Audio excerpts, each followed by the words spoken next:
Rapat Paripurna DPRD yang kami hormati, demikian telah kita ikuti bersama penandatanganan keputusan tentang perubahan program pembentukan peraturan daerah tahun 2025.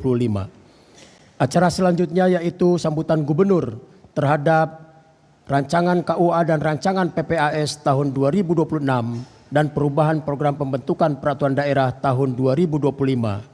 Kepada yang terhormat Bapak Gubernur, kami persilahkan. Instruksi pimpinan, sedikit Doni Huta Barat dari fraksi PD Perjuangan. Sebelum masuk pada tanggapan Pak Gubernur terkait dua agenda tersebut, ada beberapa hal yang saya harus sampaikan. Izin Pak Gubernur, saya minggu lalu turun ke daerah pemilihan saya menerima undangan dari masyarakat yang terdampak dari surat edaran terkait penutupan 26 perusahaan tambang yang ada di Kabupaten Bogor.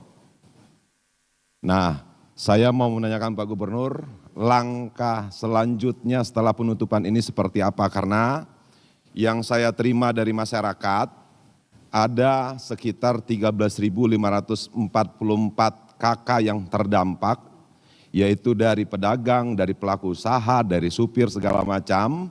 Dan kemudian ada yang dilakukan oleh Dinas DPMD, itu yang terdata ada sejumlah 2.644 jiwa yang terdampak. Nah kemudian ada informasi yang disampaikan bahwa Pemprov akan memberikan bantuan senilai 3 juta rupiah. Saya tidak tahu 3 juta rupiah ini per jiwa apa per KK.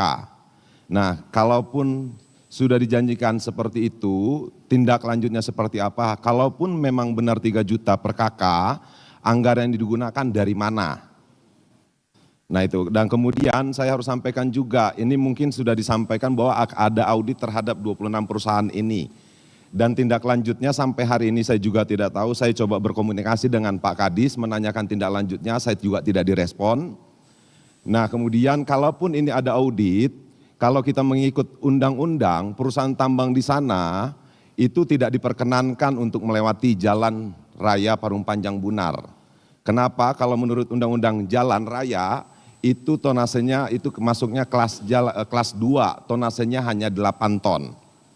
Nah jadi yang saya mau sampaikan di sini Pak Gubernur, saya harapannya ke depan bagaimana supaya jalan tambang terrealisasi.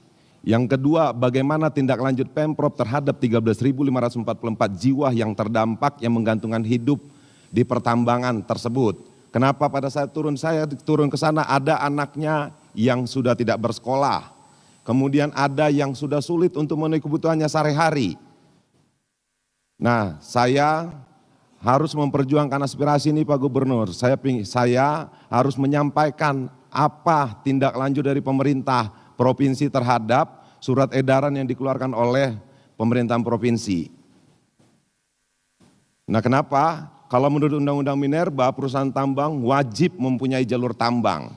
Kalaupun mereka tidak punya jalur tambang, mereka bisa menggunakan jalan umum tapi tentunya mengikuti ketentuan peraturan perundang-undangan.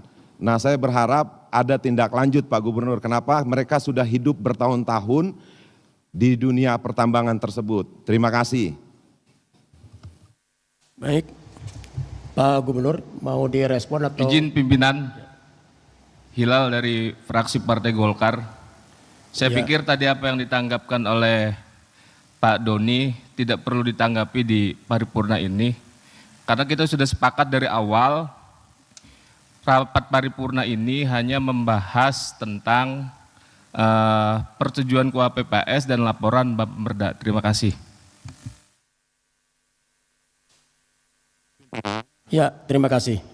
Ini saya berharap terserah mau ditanggapin atau tidak. Ya. Tapi saya harus menyampaikan apa yang disampaikan masyarakat terhadap saya. Ya, terima kasih. Kenapa saya coba berkomunikasi dengan kepala dinasnya, saya tidak mendapatkan jawaban apa-apa. Ya, terima kasih. Terima kasih. Bangga. Pak Gubernur.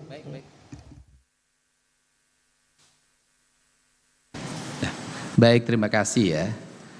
Persoalan Parung Panjang itu adalah persoalan yang panjang. Sudah berpuluh-puluh tahun, sebuah areal yang mengalami kehancuran luar biasa kemudian jumlah yang meninggalnya sudah lebih dari 100 orang, kecelakaannya hampir tiap hari, masyarakat kena ISPA, dan itu tidak bisa diselesaikan dengan hanya membangun jalan. Pemprov Jabar itu sudah berusaha mulai tahun ini membangun jalan, tapi tidak mungkin jalan itu dibangun tetapi dilewati dengan truk dengan tonase di atas 20 ton. Sehingga ikhtiar kami adalah dihentikan sementara. Dihentikan sementara apa aspeknya, variabelnya?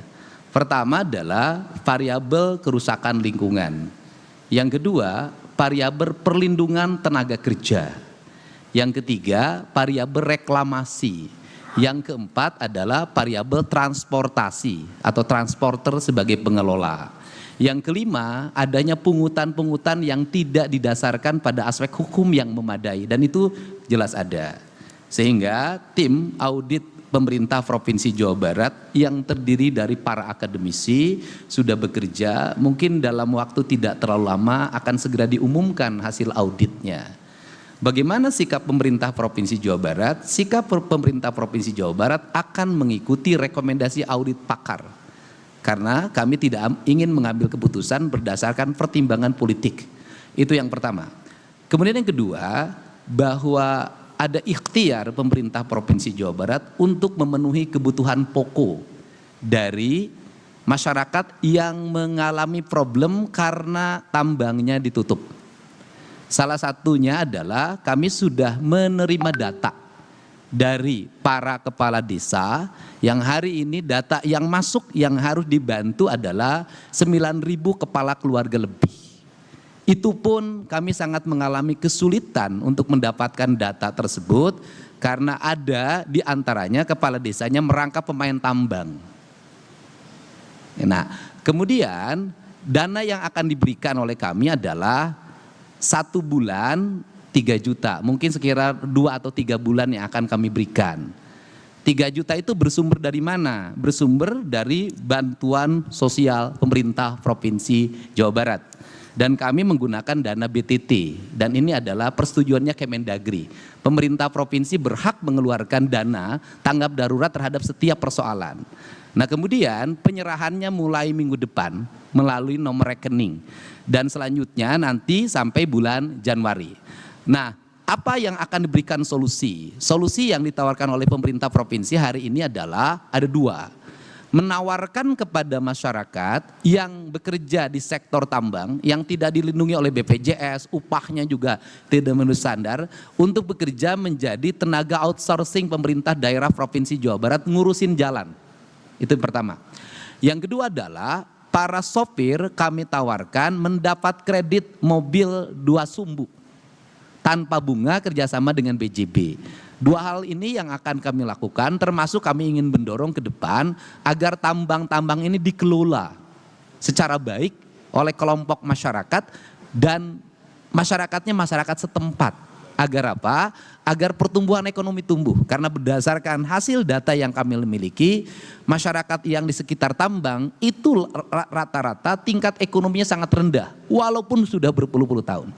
Andai kata ada orang atau anak yang tidak bekerja, tidak sekolah karena penghentian kegiatan penambangan, kami bertanggung jawab.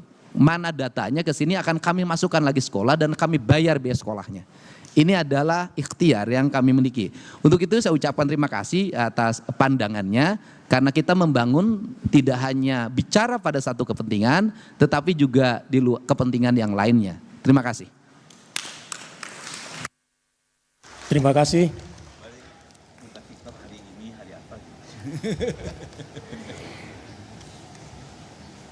Acara selanjutnya yaitu sambutan Gubernur terhadap rancangan KUA PPAS tahun 2026 dan perubahan program pembentukan peraturan daerah tahun 2025. Kepada yang terhormat Gubernur Jawa Barat kami persilahkan.